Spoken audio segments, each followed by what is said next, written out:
કેમ આ કોંગ્રેસની સરકાર હતી ત્યારે રિવરફ્રન્ટ ડેવલપ થતો હતો, તો એ રિવરફ્રન્ટ ડેવલપ થતો ત્યારે જેટલા ઝૂંપડા હતા એ ત્યારે જ બધા હટ્યા હતા ને. અને માત્ર તમે મારા નાગરિક છો, હું તમારો પ્રતિનિધિ છું, તમે વિકાસની વાત લઈને મારી પાસે આવો અને એક ફોન ઉપર કામ ના થાય તો તમે મને કહેજો. હું 1 સેકન્ડની અંદર એમની સામે સ્પીકર ફોન ઉપર બધાનું કામ કરતો હોઉં છું. એ કામના કારણે અનેક લોકોએ મને આ વખતે ચૂંટણી નિમિત્તે બોલાવ્યો.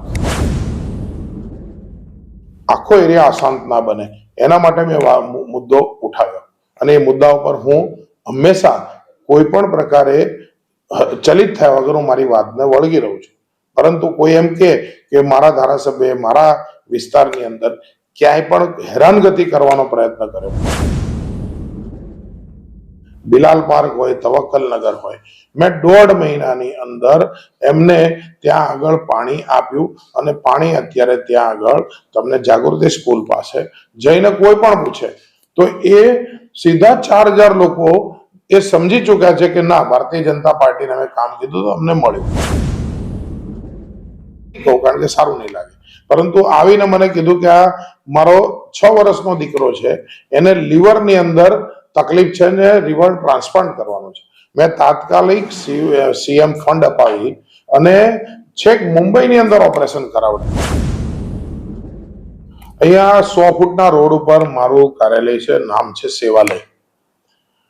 જોહાપુરા મક્તમપુરામાંથી અનેક લોકો એ અહીંયા હેલ્થનું હોય, એમના એરિયાની સુવિધા હોય કે કોઈ પણ એમને કોઈ પણ રીતે હેરાન કરતું હોય, જે દબંગ લોકો હોય એને હેરાન કરતા હોય, આ બધા વિષયને લઈને મારી કાર્યાલય ઉપર એ લોકો વિઝિટ કરે છે. હું 1 સેકન્ડની અંદર એમની સામે સ્પીકર ફોન ઉપર બધાનું કામ કરતો હોઉં છું. એ કામના કારણે અનેક લોકોએ મને આ વખતે ચૂંટણી નિમિત્તે બોલાવ્યો. હું જ્યારે ત્યાં ગયો ત્યારે મને પહેલી વખત વિકાસની જે ભૂખ છે, વિકાસ અમારા એરિયામાં થવો જોઈએ એવી ઈચ્છા છે, એ મને મક્તમપુરા વોર્ડના નાગરિકોમાં દેખાય. મેં એગ્રેસિવલી વધારે લોકો પાસે જવાનો એ પ્રતિસાદના કારણે મારું મન થયું અને લગભગ પછી 25 થી વધારે મોટી સભાઓ જેમાં 500 લોકો સુધીના લોકો પણ એ બધી જ મિટિંગોમાં હાજર હોય. આજે મારા કોન્સ્ટિટ્યુન્સીના 5 વોર્ડ છે. એ 5માં જો બોડકદેવ હોય, જોધપુર હોય, વેજલપુર હોય, સરખેજ હોય અને 5મો વોર્ડ એટલે મક્તમપુરા. જો 4 વોર્ડનો વિકાસ ભારતીય જનતા પાર્ટીની મ્યુનિસિપલ કોર્પોરેશનની સત્તાના કારણે ત્યાંના લોકો ડાયરેક્ટ બહુ જ ઇઝીલી મળી શકતા હોવાના કારણે જો એ વિકાસ જબરજસ્ત થતો હોય તો પછી મક્તમપુરાનો વિકાસ થવા માટે જે વચ્ચેના કાઉન્સિલરો છે એ પાર્ટીની મર્યાદાના કારણે અમારી પાસે આવતા નથી અને એના કારણે જે વિકાસ થવો જોઈએ એ વિકાસ થતો નથી. મૂળ મુદ્દો એ છે કે આ વખતે પહેલી વાર એક એસસી અનામત સીટ આવી છે. 4 નંબરના ક્રમ ઉપર અમારા ઉમેદવાર ગોપાલભાઈ ચૌહાણમાં ઉભા છે. જો કોઈ એક એસસી ઉમેદવારને વોટ આપવાનો હોય તો જેની અમદાવાદ મ્યુનિસિપલ કોર્પોરેશનમાં સંપૂર્ણ સત્તા બનવાની હોય એવા ભારતીય જનતા પાર્ટીના ઉમેદવારને વોટ આપીને શા માટે આપણે મક્તમપુરા કે જોહાપુરાનો વિકાસ નહીં કરવાનો? આ વાત જ્યારે અમે લોકોને પૂછી, લોકોએ આ વાતને સ્વીકારી કે હા, અમે જરૂરથી આ વાત ઉપર વિચારીશું. મારા 4 ઉમેદવારો ઉભા છે અને 4 ઉમેદવારો બહુ જ સારા બેકગ્રાઉન્ડના લોકો છે. હું ધારાસભ્ય તરીકે જો વિસ્તારનો ખૂબ વિકાસ કરવા માંગુ છું, જ્યારે મારી પાસે કોઈ કે પાણી માટે મદદ માટે મને ફોન કર્યો, સામેથી 4000 લોકો રહેતા હતા, બિલાલ પાર્ક હોય, તવક્કલ નગર હોય, મેં 1.5 મહિનાની અંદર એમને ત્યાં આગળ પાણી આપ્યું અને પાણી અત્યારે ત્યાં આગળ તમને જાગૃતિ સ્કૂલ પાસે જઈને કોઈ પણ પૂછે તો એ સીધા 4000 લોકો એ સમજી ચુક્યા છે કે ના, ભારતીય જનતા પાર્ટીને અમે કામ કીધું તો અમને મળ્યું. મારી પાસે કોઈક મિટિંગ કોઈકે મને બોલાવી જેના એમણે 300 થી 400 લોકો નાજ સોસાયટી રોડ ઉપર રાખ્યા. હું નામ નહીં કહું કારણ કે સારું નહીં લાગે. પરંતુ આવીને મને કીધું કે આ મારો 6 વર્ષનો દીકરો છે, એને લીવરની અંદર તકલીફ છે ને લિવર ટ્રાન્સપ્લાન્ટ કરવાનું છે. મેં તાત્કાલિક સીએમ ફંડ અપાવી અને છેક મુંબઈની અંદર ઓપરેશન કરાવડાયું. ઓળખાણ શું હતી કે એ વિસ્તારના ધારાસભ્યને ત્યાં એમણે મને વાત કરી. તો આવા અનેક મુદ્દાઓ છે કે જ્યાં આપણું જુવાપુરામાં પાણી ભરાતું હોય, 39 કરોડ રૂપિયાના ખર્ચે પાણીની પાઇપલાઇન નખાય છે, તો આજ વરસાદી પાણી મુક્ત જુવાપુરા બનશે. આજે જો જોધપુરની અંદર એક કોમ્યુનિટી હોલ બન્યો હોય, ગાર્ડન સાથેનો બન્યો હોય, તો એ જુવાપુરાની અંદર પણ બન્યો છે. લાઇબ્રેરી બની હોય તો એ પણ બને છે. સ્કૂલ બની હોય તો બધી જ સ્કૂલો સ્માર્ટ સ્કૂલ થઈ ગઈ. તો આવા અનેક વિષયો છે કે જેની અંદર ભારતીય જનતા પાર્ટીની જે કોર્પોરેશન છે એ જુવાપુરાનો વિકાસ કરી રહી છે. ક્યાંય ભેદભાવ નથી. મોદી સાહેબની સરકારની અંદર માનનીય અમિતભાઈ શાહની લોકસભા છે. બંને નેતાઓ એક વિસ્તારમાં મેસેજ આપવા માંગે છે કે ભારતની અંદર વિકાસમાં કોઈ ભેદભાવ નથી. આવા સમયે અમે જો કામ કરવા માંગતા હોય તો જરૂરથી બીજા બધી જ વાતો ઉપરથી ઉઠીને, આ કોઈ વિધાનસભાની ચૂંટણી નથી, આ કોઈ લોકસભાની ચૂંટણી નથી, આમાં કોઈ વિવાદાસ્પદ મુદ્દો એ કોમ વચ્ચેનો નથી. આ માત્ર ગટર, પાણી, રસ્તા અને સુવિધાઓ માટેની ચૂંટણી છે.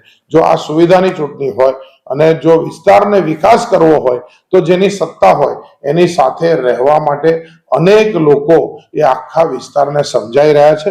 આ વિષયને આપણે જો સમજી અને વોટિંગ કરશું તો આ એક બહુ મોટી તક છે કે એક વખત ભારતીય જનતા પાર્ટીના એકાદ ઉમેદવારથી અથવા 4 ઉમેદવારથી શરૂઆત થઈ શકે એમ છે. જો ભાજપને વોટ આપશો તો જોધપુર બનશે અને જો કોંગ્રેસ લઈને એમઆઈએમ ને વોટ આપશો તો ચંડોળા તળાવ બનશે.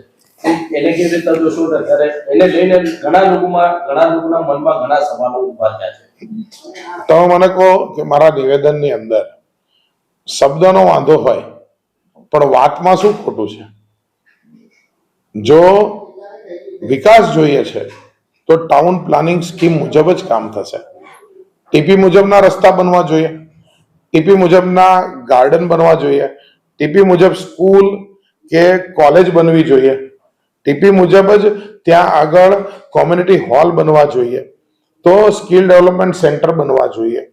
તો જ્યાં સુધી આવનારી પેઢી, હવે આખી દુનિયા વિકાસ ઉપર છે, તો પછી કોઈ એક વિસ્તારની અંદર કોઈ એમએલએ એવું કેવી રીતે કહી શકે ના હું તમારા માટે ઝૂંપડપટ્ટીઓ બનાવીશ? જો મેં કીધું હોય કે હું એક વિકસિત ટાઉન પ્લાનિંગ સ્કીમ ઉપર તમારું વિકાસ કરીશ તો એની અંદર 21મી સદીમાં કોઈને એ એમએલએ ના નિવેદન ઉપર શું વાંધો હોઈ શકે? આ એક સિમ્બોલિક છે કે તમને જુવાપુરાને જોધપુર બનાવવું છે એટલે કે એક સુંદર મજાના બધા જ પ્રકારની સુવિધાઓ સાથેનું એક નગર બનાવવું છે કે પછી ચંડોળા એટલે કે જ્યાં માત્ર ઝૂંપડપટ્ટી છે અને એની અંદર ન તો ગટર પાણી છે, ન કોઈ સ્કૂલ છે, ન કોઈ રસ્તા છે, ન કોઈ એ પ્રકારની વાત છે કે જ્યાંથી તમને રહેવા માટેનો આનંદ આવે. તો આ વાત મારા ખ્યાલથી જે વિકાસની ભૂખ છે ને મક્તમપુરાના નાગરિકોમાં, એને મારી વાત સમજાય છે. વિવાદ કરનારી જે કોંગ્રેસ કે એમઆઈએમ જેવી પાર્ટીઓ છે એને વિવાદ ભલે કરવા દો, કારણ કે એમને તો મુસ્લિમને એવી જ જગ્યામાં રાખવા છે કે જેવી જગ્યાની અંદરથી એમનો કોઈ પણ રીતે વિકાસ ના થાય. અમે ઈચ્છીએ છીએ કે વૈશ્વિક કોમ્યુનિટી બને અને એવા એરિયામાં રહે કે જ્યાંથી એ વિશ્વને જેવું જોવે છે એવું પોતાના એરિયામાં પણ જોઈ શકે. અને માત્ર તમે મારા નાગરિક છો, હું તમારો પ્રતિનિધિ છું, તમે વિકાસની વાત લઈને મારી પાસે આવો અને એક ફોન ઉપર કામ ના થાય તો તમે મને કહેજો, બરાબર? અને કોઈ પણ ધારાસભ્ય પોતાના કોર્પોરેટર વગર રસ્તા ઉપર એકલો જઈ શકશે પણ ગલીમાં જવા માટે કોર્પોરેટરની જરૂર પડે. તો જો ગલીમાં જવા કોર્પોરેટરની જરૂર પડે તો મારા 4 કાઉન્સિલર છે, અભય વ્યાસ, એકતાબેન ઠાકોર, દલિત સીટ ઉપર ગોપાલ ચૌહાણ અને હંસાબેન સોલંકી. અમારા 4 ઉમેદવારો છે, બરાબર? તમે 4 ઉમેદવાર મને આપીને તો બતાવો, તો ભારતીય જનતા પાર્ટી જેની સત્તા છે એ તરફ જાઓ. મારા 4 ઉમેદવારને તમે સરસ રીતે વોટ આપો અને હું એઝ અ તમારા ધારાસભ્ય તમને જે વિકાસની ઈચ્છા છે એ વિકાસ હું જરૂરથી ત્યાં આગળ કરીને બતાવીશ. મારી દરેક નિવેદનમાં મેં બહુ ક્લેરિટી સાથે કીધું છે 50 વર્ષથી સોનલ રોડ થી લઈ સરખેજ રોજા સુધી અને સરખેજ રોજાથી લઈ ડીએવી સ્કૂલ સુધી બંને બાજુ, એક બાજુ હિન્દુ રહે છે, એક બાજુ મુસ્લિમ રહે છે. વચ્ચે શાંતિવાળો એક રસ્તો જાય છે. એ રસ્તો ના હિન્દુએ ક્રોસ કર્યો ને મુસ્લિમે ક્રોસ કર્યો. આજના જમાનામાં કોઈ એમએલએ એમ કહેતો હોય કે મારે શાંતિને આવતા 50 વર્ષ 100 વર્ષ મારે મેન્ટેન કરવી છે, તો રસ્તો બીજો શું છે? આપણા દેશનો ઇતિહાસ જોતા જેટલા સંયમિત એરિયામાં રહીશું એટલી શાંતિ વધારે રહેશે. 4 બિલ્ડરો પૈસા કમાશે, પરંતુ આખો એરિયા આસાન થશે તો? હું સહેજ પણ મારા નિવેદનથી ફરતો નથી. મારી જવાબદારી શાંતિની છે અને મેં સોનલ થી લઈ અને સરખેજ રોજા વચ્ચે જે નવું ડેવલપમેન્ટ એ થોડાક બિલ્ડરો ના ફાયદા માટે થઈ રહ્યું છે, આખો એરિયા અશાંત ના બને એના માટે મેં મુદ્દો ઉઠાવ્યો અને એ મુદ્દા ઉપર હું હંમેશા કોઈ પણ પ્રકારે ચલિત થયા વગર હું મારી વાતને વળગી રહું છું. પરંતુ કોઈ એમ કે મારા ધારાસભ્ય મારા વિસ્તારની અંદર ક્યાંય પણ હેરાનગતિ કરવાનો પ્રયત્ન કર્યો, મૂલ્યાંકન કરવાની બધાને છૂટ છે. જે રીતની વાત હોય, કારણ કે હું પ્રતિનિધિ છું શાંતિનો. જે હિન્દુ વિસ્તાર છે એ લોકોને બી મારાથી અપેક્ષા છે કે અહીંયા અમારી પ્રોપર્ટી બી સુરક્ષિત રહે અને જે બાકી છે મુસ્લિમ વિસ્તાર છે એને બી થાય કે અમને અહીંયા હેરાનગતિ ના થાય. તો વચ્ચેના રસ્તા ઉપર શાંતિ રહે એ મારી જવાબદારી છે અને હું એને વળગી રહું છું. અચ્છા, એક મુસ્લિમ વસ્તીઓ અત્યારે હાલમાં વધી રહી છે અને એને લઈને ફતેવાડીમાં ગ્રીન ઝોન પણ જાહેર કરવામાં આવે, તો તમારા માધ્યમથી ગ્રીન ઝોન હટાવવાનો પ્રયત્ન કરવામાં આવશે?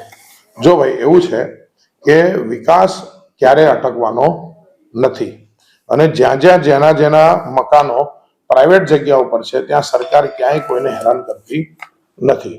પરંતુ સરકારી જ્યાં જમીન છે એ સરકારી જમીન ઉપર હિન્દુ રહેતા હોય કે મુસ્લિમ રહેતા હોય, જ્યાં વિકાસ થવાનો છે, કેમ આ કોંગ્રેસની સરકાર હતી ત્યારે રિવરફ્રન્ટ ડેવલપ થતો હતો, તો એ રિવરફ્રન્ટ ડેવલપ થતો ત્યારે જેટલા ઝૂંપડા હતા એ ત્યારે જ બધા હટ્યા હતા ને. જ્યારે રોડ બન્યા હશે, જ્યારે ભારતીય જનતા પાર્ટી તો 95માં આવી, શું એ પહેલા વિકાસ જ નહોતો થતો? એ પહેલા કોઈ રોડની અંદર કોઈ ઝૂંપડા જતા જ નહોતા? એટલે જ્યારે માળખાગત સુવિધા વધે છે ત્યારે ત્યાં કોઈ અટક પૂછ્યા વગર, કોઈ કાસ્ટ પૂછ્યા વગર સરકાર એની જમીન ઉપર આગળ વધતી હોય છે. એટલે કોઈએ કોઈને ભરમાવાની જરૂર નથી.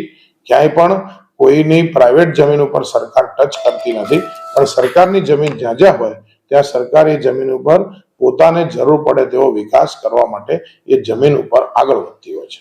જો ભારતીય જનતા પાર્ટીના જે કાઉન્સિલર કામ કરે છે, સત્તા પાસે જે લોકો અધિકારી છે કે જે લોકો ચેરમેન છે એની પાસે જતા પોતાની સરકાર હોવાના કારણે સહેજ પણ હિચકિચાટ વગર એ લોકો કામ કરવા જતા હોય છે. જ્યારે કોંગ્રેસ કે એમઆઈએમ કે અન્ય કોઈ પાર્ટીના લોકોને સરકાર સાથે માત્ર લડવું હોય છે, જનતાના કામની જગ્યાએ એમને વિરોધ પક્ષ તરીકે, એક કન્સ્ટ્રક્ટિવ વિરોધ પક્ષ તરીકે કામ કરે તો હજી સમજ્યા કે પોતાના એરિયામાં વિકાસ ખેંચી જવા માટે લડતા હોય તો સમજ્યા, પરંતુ સત્તાની સાથે રાજકીય કારણસર ઝઘડી અને પોતાના એરિયાનું નુકસાન કરવું એ યોગ્ય વાત નથી. એ લોકો એ માનસિકતાથી કામ કરે છે એટલે ન તો એમની પાર્ટીનો વિકાસ થાય છે, ન એ જ્યાંથી ચૂંટાય એ એરિયાનો વિકાસ થાય છે. મને આજે રજૂઆત મળ્યા વગર મેં જાતે જ્યારે હું ત્યાંથી પસાર થયો અને જમીનથી પેરેલલ કેનાલ હતી એ જોઈ અને મેં કલેક્ટર સંકલનની અંદર આ વાતની મેં જાતે રજૂઆત કરી અને કલેક્ટરે તાત્કાલિક મને પ્રતિભાવ આપ્યો કે આ હકીકતની અંદર દૂર થવું જોઈએ. એરિયાના પ્રતિનિધિએ ક્યારેક તો આ વાતની રજૂઆત કરવી જોઈએ. મને જાતે ત્યાંથી પસાર થતા ધ્યાનમાં આવ્યું કે આ કેનાલ હવે જે પ્રકારે છે ત્યાં આગળ એની ઉપર કંઈક ને કંઈક દિવાલ થવી જોઈએ, આડાશ થવી જોઈએ અને કલેક્ટરે આ વાતને તાત્કાલિક સ્વીકારી અને એના ઉપર અવશ્ય કામ શરૂ થવાનું છે. એક જબરજસ્ત પ્રતિસાદ છે. વિકાસ માટે વોટ આપવાની તમન્ના છે. લોકોને પોતાના એરિયાની અંદર એક અમદાવાદમાં કે અન્ય જગ્યાએ શહેરોમાં ફરતા જે જોવે છે એ બધી જ સુવિધા પોતાના વિસ્તારમાં જોઈએ છે. લોકોને સારા પેવર બ્લોક જોઈએ છે, લોકોને સારા આરસીસી રોડ જોઈએ છે, લોકોને ચોખ્ખું પીવાનું જે પાણી છે કોર્પોરેશન પૂરું પાડે છે, પરંતુ ત્યાં જો ગટર પાણી ક્યાંકથી રસ્તામાં તૂટી ગયું હોય અને ક્યાંક મિક્સ થતું હોય તો એ લોકોને એને સરખી રીતે કરવું છે. લોકોને પોતાને ત્યાં નર્મદાનું પાણી જોઈએ છે, લોકોને સારામાં સારી રાત્રે વાંચી શકાય એવી લાઇબ્રેરી જોઈએ છે, લોકોને જે દવાખાનાની સંખ્યા છે એમાં વધારો જોઈએ છે. બરાબર, તો આ બધી વસ્તુ એ માત્ર ને માત્ર ભારતીય જનતા પાર્ટીની કોર્પોરેશનમાં સરકાર જ આપી શકશે, અને એના માટે ભાજપના કાઉન્સિલર હશે તો જરૂરથી કામ થશે. બાકી નક્રમ માત્ર વિવાદ અને કોઈ વિકાસ નહીં એ તરફ બીજી પાર્ટીઓ લઈ જશે. જો વિકાસ તરફ જવું હોય તો ભાજપા તરફ જાઓ, વિવાદ તરફ જવું હોય તો બીજી પાર્ટીઓ છે જ. સાહેબ, એક આખરી પ્રશ્ન.